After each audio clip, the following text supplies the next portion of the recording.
Close neighbors, close amenities, and even closer terrors. The suburbs sure are a convenient and comfy place to live, but how well do you really know these folks who live only a few meters away from you? And how far from nightmares do you really think you are?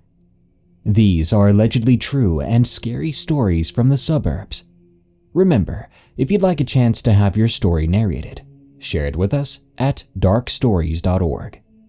If you want to support the show, be sure to follow the Darkness Prevails podcast on Spotify and iTunes, and leave us a review on iTunes too if you can. We're so close to 2,000 reviews. Thank you. Now, let's begin. Baby Cries in Dead End Alley. From Black Cat, 1206. When we were 10 years old, my cousin and I were allowed to play on the street, just outside my auntie's house. There was a busy lane which ran down beside the houses, where all the kids used to run up and down, kicking a football around or riding their bikes and generally messing around. I liked it because it had a long walkway to practice pushing my wheelchair without the danger of the main road. So my cousin, our friends, and I spent hours of fun running and wheeling up and down that lane. There was a funny little dead-end alley just leading off the lane, which always had a weird vibe around it. There was only one house at the end of the dead-end alley, as all the kids called it. The house was different from all the other houses around it. The others were bright, colorful, and cheerful, full of life with neighbors talking over the fences with one another, always ready to tell us kids off, tongue-in-cheek, for making too much row, a typical slang term for noise in West London. The house down dead-end alley was always dark, even on a sweltering hot summer's day. It always seemed to have a gloom hanging over it, like a dark, ominous cloud. Obviously, we, being merely 10 years old, were banned by my mama and aunt from going anywhere near the alley, let alone that empty, abandoned house. Although my older cousin and his mates, who were 13, hung around dead-end alley from time to time, with the sole purpose of frightening his little sister and me with horror stories of the house and its imaginary monstrous inhabitants. Having heard rumors about the dark history of the house, although not knowing anything concrete, the house had the dubious reputation as a haunted house. One typical summer's day, my cousin and I were playing in the lane with our friends. We kept hearing a baby crying. Now, being in the middle of a council estate, it's not uncommon to hear a baby cry, so we paid no attention to this. However, as the afternoon wore on, the baby's cry became louder and constant, almost deliberate. That got our attention, and we all decided to investigate the noise. We stopped our playing and began to look around. And to our horror, after searching for the source of the noise, we realized that the baby's cries were originating from the front garden of the dead-end alley house. One of our friends, who was slightly older, said he would go nearer to have a look. We were all concerned by now, as it seemed obvious to all present that it was a real baby who was in distress. But everyone there also pleaded with him not to go. But he was, and still is, very principled, a moral person, and his conscience overcame him. We waited for 10 minutes. And then he came back. He looked awful, and his face was white as a sheet. He looked physically shaken. He told us that he went into the garden, but there was no sign of a baby anywhere. His best mate asked him if he saw anything else, and just nodded and said, "I don't want to talk about it." Nobody forced the issue. In fact, I think everyone was secretly relieved about it. We left very quickly and returned to the safety of our homes. Years after, my cousin and I were talking to her mom, and she began to tell us about the history of the local area. The subject of the dead-end alley house came up. We were all horrified by what my auntie told us, It still gives me chills talking about it now. In the 1940s, the area where their family lived was way more rough than it was present day. Lots of domestic violence, gangs, prostitution, and unwed mothers. Also a high pregnancy rate, which is to be expected in some ways, what with the war. Along with it came a fair percentage of unwanted babies. It turns out that the house in Dead End Alley was a baby farm. It was a place that women would take their babies that they couldn't look after or didn't want to women or couples, and for a fee they would take these abandoned infants in and find good homes for them. It was said by the locals that the couple running the baby farm were quite an unsavory pair, and there were rumors at the time of coercion and intimidation of young unwed mothers to give the awful couple their babies, as well as neglect and abuse of their young charges. Then the scandal was unveiled. In the 50s, the remains of several infant bodies were found in the front garden in a shed where the husband kept his gardening tools. The couple were obviously charged with murder, and because of the number of remains discovered, they were put away for a long time. We don't really know what the truth was of that hot summer's day long ago, but my cousin and I have our theories. My cousin still lives in the same house with her own family and my auntie, and every time my husband and I visit, I still get the chills when passing Dead End Alley. Our friend who went to look for the distressed baby, who my cousin and I are still friends with, has never revealed what he saw in the garden of the Dead End Alley house. They were still there. From Sir Fuzzbutt. When I was a kid, my parents picked out this house for our family. A nice 2-story house built over a garage with a basement in the suburbs of Northeast Ohio. We were the second family to live there. Its original owners were an elderly couple. They'd built the house. The old man had passed away and his wife was moved to a nursing home, hence why the house had been on the market. We moved in, my parents' 2 older sisters, myself, and our dog. The walls were painted this ugly green and the carpet was a nasty gold shag. We noticed there was some wear from a piece of furniture at the front of the living room, right up to the big bay window that overlooked the yard. Our neighbors told us it was the track marks from the old woman's rocking chair. She would sit there every day, watching out the window. After a couple of weeks of living there, we'd start doing a lot of work. Repainting, new carpets, etc. There were several old grinding wheels in the basement, among other junk, that had to be disposed of. Oddly enough, our dog suddenly became afraid of the living room. He started freaking out by the bay window, barking, snarling, and whimpering. We couldn't find out what was wrong.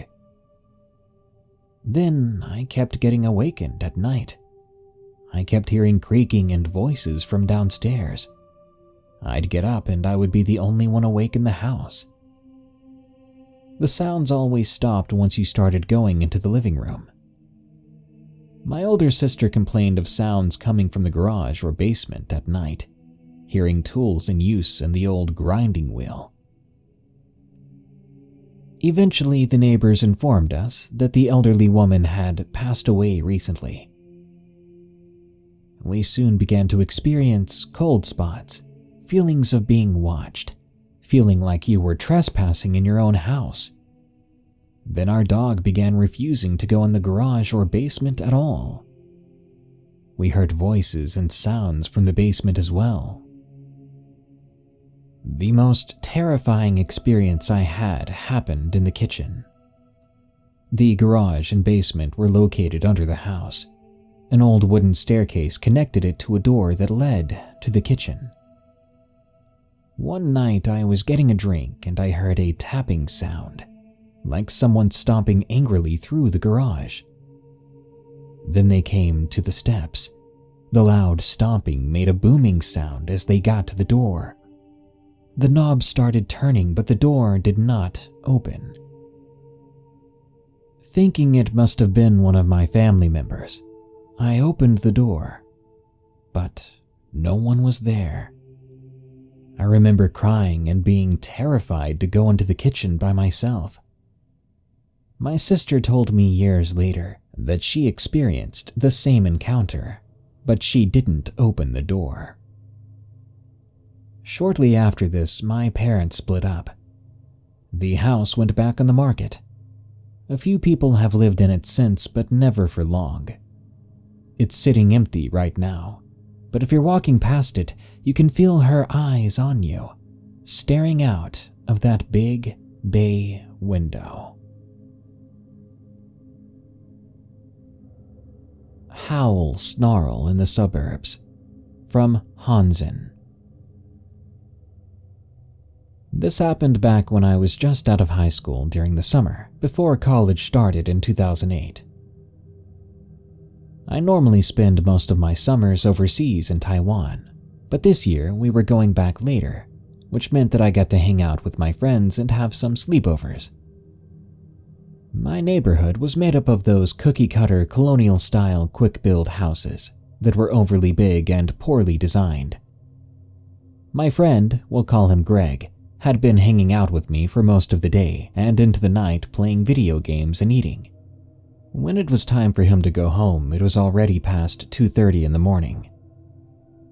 Greg was from a conservative family, so he had to go home because his parents didn't allow him to spend the night at anyone's house. We didn't mind, because that's how our friendship had been for years. For some reason, I took a look out my window before he was about to leave, just to see what the temperature was like and such. I opened my window to a thick layer of fog that had taken over the entire neighborhood. It felt heavy and silent. You could barely make out the outlines and such from the house across the street, and lights were just dots glowing in white to black after a few feet. That's how thick the fog was. We both thought nothing of it, as it was a weirdly cool night for being summer, and there was a swamp a mile down the road. It's really dense outside. Maybe it'd be safer to call or text your parents to let them know you'd be home later, or ask if you can spend the night because of the fog, I said. Yeah, but you know how my parents are, man. They'd probably flip or give me some crap for it, Greg replied. You're right, but be careful on the drive home, okay? Yeah, I will. Did you want to smoke a cig before I left? Sure. I lit a Marlboro Menthol 100 and was almost done smoking out the window when we both heard the weirdest howl snarl ever. We both looked at each other in silence. Slowly, I mouthed, "What the heck was that?" Greg just shrugged, not trying to break the silence. We both continued to just slowly look around the dense fog, wondering what we had heard. We both lived in the outer counties of Richmond, Virginia at the time, but my neighborhood was one of the newer ones, so it was backed right up against a forest and 2 different parks. After the swamp was the beginning of the countryside. We knew what foxes and coyotes sounded like. This was completely different and deep. Another loud howl snarl breaks the silence. We both froze and silenced our phones. As we did, we heard heavy footsteps coming from somewhere far to the right, out of view from my bedroom window. As quietly as I could, I started to shut my bedroom window, Greg trying not to show that he was beginning to panic. With the window halfway closed, it was starting to squeak and squeal, so I stopped, afraid it was going to attract whatever had made that sound. Greg began tapping me more and more frantically. "What do you want?" I whispered as silently as possible. Suddenly, a car alarm went off, blaring, and Greg and I slammed my window shut as quick as possible, hoping that the creature couldn't hear the window over the car alarm. As the alarm was still blaring, we saw a large creature, easily 6 feet tall on all fours, moving fast through my neighbor's yards. The alarm was turned off and a porch light came on 5 or 6 houses away. The creature froze, but we still couldn't make it out. We both then saw it jump over a car, breaking a window and scratching the paint on the back of my neighbor's car and setting the alarm off. It seemed to startle the creature even more as it scurried off into the park behind our neighborhood. At this point, Greg called his mom and lied, saying that I hurt my ankle and he was going to spend the night to make sure I was okay. And his parents bought it. They didn't mind. Actually, after that, they never cared if Greg spent the night anymore. But for the rest of that night, Greg and I kept quiet, with the lights off, just listening. We would hear that weird howl a few more times before it seemed too distant to matter. Keep in mind that the fog is still very thick, so we really couldn't make out more than massive shadows and blocks of shapes and flashings from car alarms. But we were both convinced it was a large wolf-like creature, definitely not a person. And it was a full moon. We wondered, what could jump over a car like that? Maybe a skinwalker, wolfman, or a werewolf. The next morning we woke up, hearing yelling outside. I cracked the window and started eavesdropping about how several cars were damaged overnight. Our neighbor was yelling into the phone about how his car was one of them. I was instantly awake. I shot up, looking out the window to see my neighbor's car and claw marks from where that creature had used it as a second step on a ladder before it had hopped over into the darkness out of sight. I live in the same house now, and over the years more houses were built and a school was put in. I haven't heard the noises since then, so it's been about 6 or 7 years now. I contacted Greg. It was a full moon that night, but I didn't remember a weird glow around it. He also described the sound as a growl howl. Whatever it was definitely weird. Not so happily ever after. From Anonymous. In 2016, my dad married his second wife, my first stepmom. Before they were married, me and my dad lived in a fairly wealthy neighborhood in a big city near the center of the United States. After the wedding, she and my 2 new step-siblings moved in with me and my father. It was a very large house, and we were all relatively comfortable with our living quarters. The neighborhood we lived in had plenty of security with the city's police department, thanks in part to a few of my neighbors happening to play for the local NFL team. I was almost 18 and a senior in high school. I had driven my new stepsister to her work after school as she was 2 years younger than me and wasn't yet able to drive herself.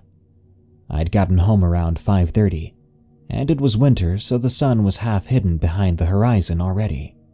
It had been an unusually exhausting day at school, and I was ready to relax, grab a snack, and watch my favorite comedy show. I watched 2 episodes, and behind the laughter, I thought I heard a whisper coming from down the East Hall, which is where my dad and stepmom slept. The house is full of windows, and there are only 2 rooms that don't have a view outside, so I assumed maybe my dad left the bathroom window open after a shower earlier that morning or something. I brushed it off, but it continued, and it seemed to be almost chuckling too, which was extremely concerning because I knew for a fact nobody was home except for me. Nobody who was supposed to be there anyway. I finally decided to go check it out. Now, I was a multi-sport athlete and was a starter for my high school's football, hockey, and baseball teams. I am a pretty big guy, so I wasn't too worried about being attacked. But just in case, I grabbed the AR pistol my dad had recently purchased, and for those of you that are familiar with firearms, know how intimidating a 9mm in an AR configuration can look. I turned the flashlight on and proceeded to clear rooms as I was taught by my dad, who previously served in Afghanistan. I found nothing in the bathroom, and nothing in the linen closet. So I began to approach the master bedroom with extreme caution, as I knew it was the only possible place for an intruder to be at this point. I swung the door open and yelled something along the lines of, "Caught you," but there was nothing.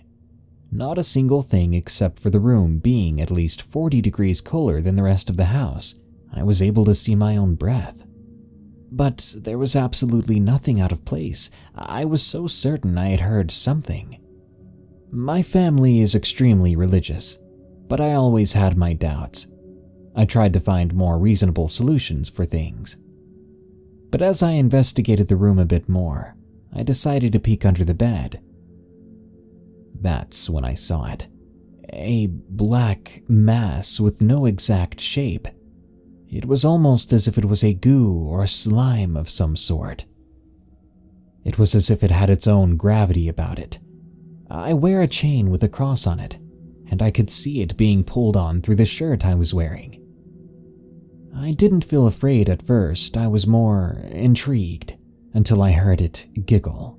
It was the same giggle and whisper I'd previously heard, but it was distorted and deeper this time, almost as if it was multiple voices at the exact same time. I froze. I didn't know how this thing had gotten there nor what it wanted, but I could feel that its existence was sinister. So I grabbed a bottle of holy water my father kept in his study, and when I got back, it had completely vanished. All that remained was what looked to be an Orthodox cross or a cross of sorts, and beneath it was a pentagram. It looked like they had been put there sloppily with a thick red paint. I slid the king-sized bed to the side of the room and began reciting Our Father and Hail Mary. I just wasn't really sure what else to do at this point, and as I dribbled the blessed water among the symbols, I could hear the water sizzle and steam. I decided to leave the house and call my father.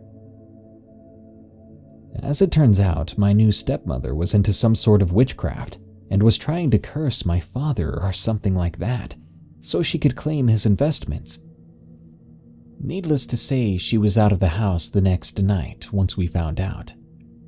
The carpet is new, but there are charred marks on the hard floor beneath. This goes against everything I ever believed in. I was so sure there was no spiritual realm or afterlife, but now I'm not so sure. I still have nightmares sometimes, and the whispering and giggles are burned into my memory. Strange occurrences still happen from time to time. They're usually small things though, such as the TV shutting off and turning on, or waking up with my bedding gone and folded in the corner. What Chased Us? From RJ Timberwolf. I am both a skeptic and a believer in the paranormal. In all my experiences save this one, I've never seen an entity, and I submit that I doubt any stories of people that claim to see an apparition with this or that kind of clothing, because I don't believe clothing has a spiritual essence. Stone tapes or place memories might explain it, but they do not interact with people. During the time of this recollection, I was 15. My best friend at the time and I regularly went out late at night, up to no good, but nothing criminal. For the purpose of reference, we'll call my friend Ned. One evening, Ned invited me over with the intention for another outing that night. He had watched Pet Sematary, 1989, and was in the mood to visit a haunted house. He told me of this one place he heard about, but it was unverified. So we decided we would verify the haunting. We set out at the hour of midnight when his parents were fast asleep. The so-called haunted house was about 5 kilometers away from his house in an older part of town. We didn't have bicycles, so we hoofed it. The house was located in a very weird street. It was in the same area as the railroads, and a couple of houses down from our destination was a bridge that crossed over the railroad.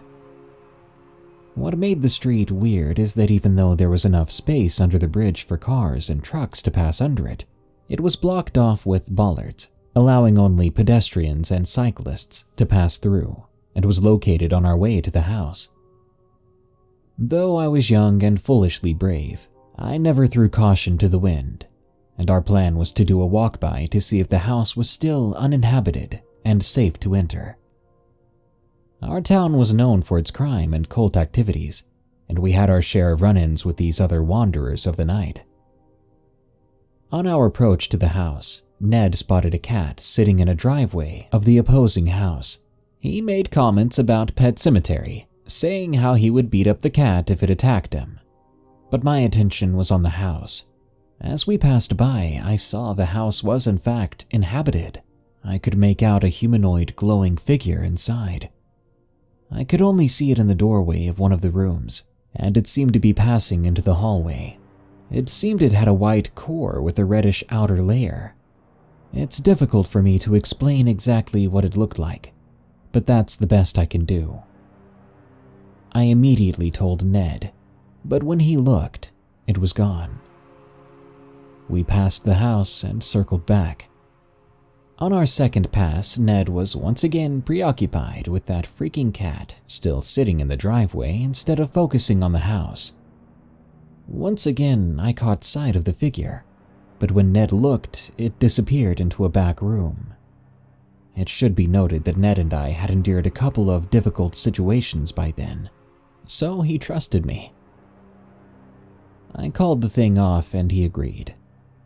Heading back and passing the bridge underpass by about 10 meters, I suddenly got goosebumps. As was a habit of caution, I looked behind us. At the house's end of the bridge underpass was a humanoid figure, leaning against the bridge facing either towards us or away from us. I drew Ned's attention and he looked back, seeing the figure as well. We quickened our pace. Not even 2 seconds passed when I threw another glance back, but this time the figure was standing on our side of the bridge underpass, and I was sure it was facing us. It moved quickly, covering the distance of 4 car lanes in less than 2 seconds. Ned and I began to jog lightly, when my sixth sense, or call it what you want, went crazy. I looked back and that thing was sprinting at us. It was about 50 meters away and closing fast. Ned and I broke into a full-on sprint, giving it everything we had. It was the fastest I'd ever run in my life. As I looked back, I saw the thing still pursuing us. But I noticed things, irregularities, that convinced me it was not human. Its head was a vertical, oval shape, with no silhouette of ears or hair.